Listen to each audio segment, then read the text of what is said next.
Good morning, ladies and gentlemen, and welcome to the show. Glad to have you guys here on the 9th, Thursday, the 9th of November, 2023. Thank you for tuning in. Let's take a look and see what's going on in the news today out there.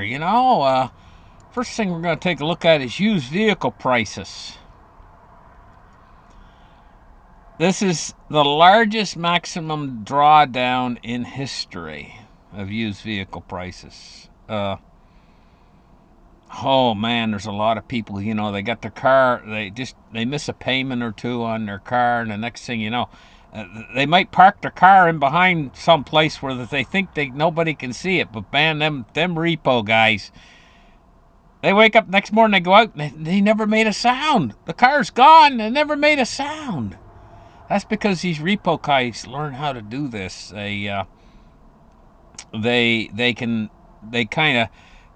They have a way of, they're very quiet. They hitch up and they're gone. Bang.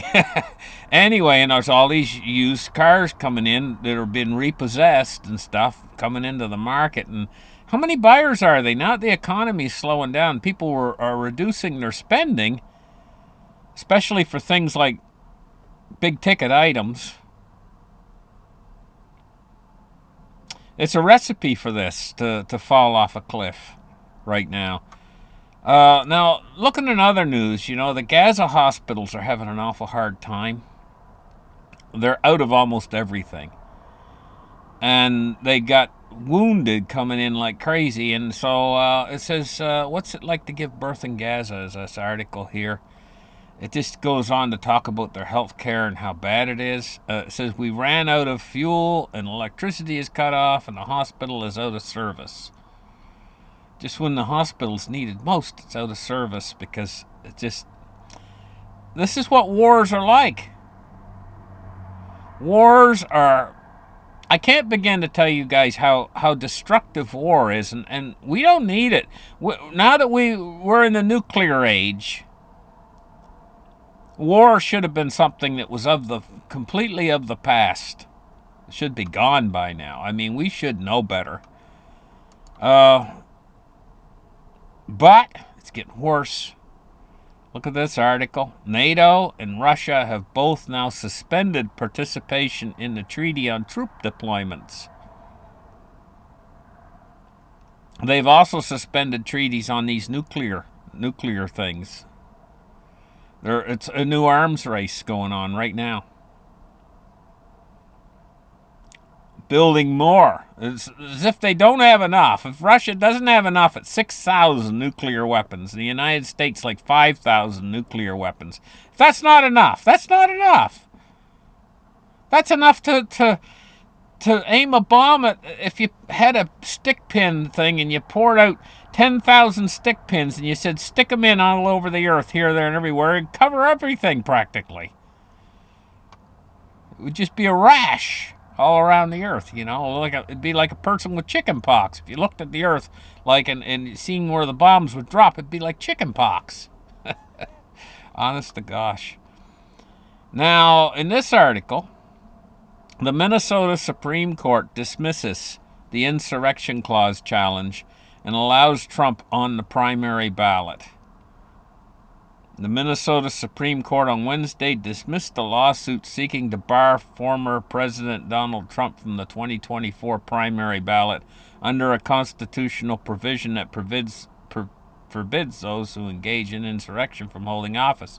The state's high court declined to become the first in history to use Section 3 of the 14th Amendment to prevent someone from running for the presidency. However, it said in the ruling the decision applied only to the state's primary and left open the possibility that plaintiffs could try again to knock Trump off the general election ballot in November. So there you see how that's going.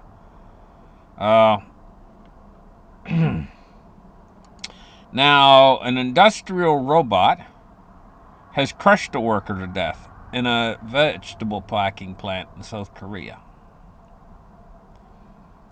I don't think this is AI. I don't think that robot was probably not controlled by AI, but this should be a warning, AI, it would when they finally obtain sentient AI, in other words, it's like us. It's able to think and conceptualize and have a consciousness. It's going to be very similar to us. We're sentient beings, similar to us in the respect that it'll think. And there's good ones and bad ones amongst us. There's people out there that are just totally off the rails because they're so bad. And AI might prove to be the same thing. I mean, there might be exceptionally good ones. There might be Mother Teresa AIs out there. There were exceptionally good ones, and there might be bad ones, and there might be everything in the middle. So when you're putting a sentient AI in control of your robots and stuff in a factory or something, you want to pick a good one, just like you want to pick a good employee. If you're interviewing people to be an employee in your factory, you're basically interviewing sentient, conscious beings, and AI is going to be the same thing. So they're not all going to think the same way. I mean, if depending on if they're independent from other, uh, in other words, isolated from being able to communicate with other AIs. I mean, how can I put this? Is we interact with one another and we communicate with each other through the internet quite often, but also through vocal communication. We've done so all the way through history. AI could communicate with other AIs in a similar fashion, you know, and they could come to consensus or whatever, and so it's an interesting topic, but I'm not going to get into too deep because we got the markets to look at right now. Endgame, interest on United States debt skyrockets. Above 1 trillion for the first time ever. Look at it go up. It's amazing how it's going up. Now, before this crisis happened, from years there, I talked about how they couldn't normalize interest rates. This is what I said in previous shows from maybe go back a couple years ago. I said that they could never normalize interest rates because it would make the U.S. debt repayments unserviceable. Well, they've done it anyway. And now the debt interest payments on the United States debt are becoming unserviceable. We've moved over $1 trillion. That's bigger than the defense budget, for crying out loud. And that's just to service the debt. And it's going up. Not going to be able to service the debt unless you make new money creation. And lots of it. If you do that, then you're right back where you started. You're going to have inflation and hyperinflation. They're destroying the system. They should never have embarked on this, what they're embarking on right now with this raising interest rate policy and quantitative tightening. It's only going to lead to disaster, slow the economy down, and then they're going to have to stimulate on the other side of it to get things back to... No, they're not going to get things back. They're going to stimulate, but what they're going to do is they're just going to kick the can, basically, at this point, with a poor, weak economy that they created by doing this whole thing to begin with. They had a strong, vibrant economy. It took a lot to kill it. This is why it's taken so long, and they've been able to go so deep into this. But we're right on the verge of them killing the economy. And then they're going to come out and try to stimulate everything back into normal again. And they're going to create massive inflation. It's coming. And that's when you're really going to see gold and silver and the cryptos and everything start to go up really big time. But the problem is your dollar's going to be going down the opposite direction. It's going to lead to a panic ultimately. Out of the dollar. People are going to just spend their money as fast as they get it. This is called a crack up boom. It's directly ahead, and it creates poverty on an unprecedented scale. But they got a solution for that. They'll send everybody a card, in the mail. I can just see it now. He says, he says, Martha, I'm on the internet and I'm trying to get this card that the Fed's going to send me. They're going to send me this little card and they're going to send me UBI, $2,000 a month. And all I got to do is fill in all the information. So he's on there. Martha, what's your birth date? Martha, when were we married? What? And she's going to say, why do they need to know all that? Oh, there's a lot more. This form's going to take me hours to fill out. There's so much information I got to send them. Blah, blah, blah, blah, blah. He's going on and looking up papers and stuff, trying to find out. And how much money did I make? And all this, more and more information, typing it in while he's filling out this form to get what he wants to get. Martha's getting all upset. They don't need to know all that stuff. And then he gets to the part where the small print, and he's gotta push. You know how whenever you're doing anything on the computer, there's always this thing that comes up, and you got to agree to it, terms of agreement. And so you'll come up to the terms of agreement. Martha, I'm going to read all this. Where's my glasses? I got to read. Boy, the print's getting smaller and smaller. I got to enlarge the screen. Where's the magnifier on this computer? And he's going on and on. Martha's like, oh, here's your glasses. Here's your glasses. Oh, I'm getting you a magnifying glass. Martha, you see what it says here in the small print? Oh my goodness. They practically want our children and blood samples. I can't.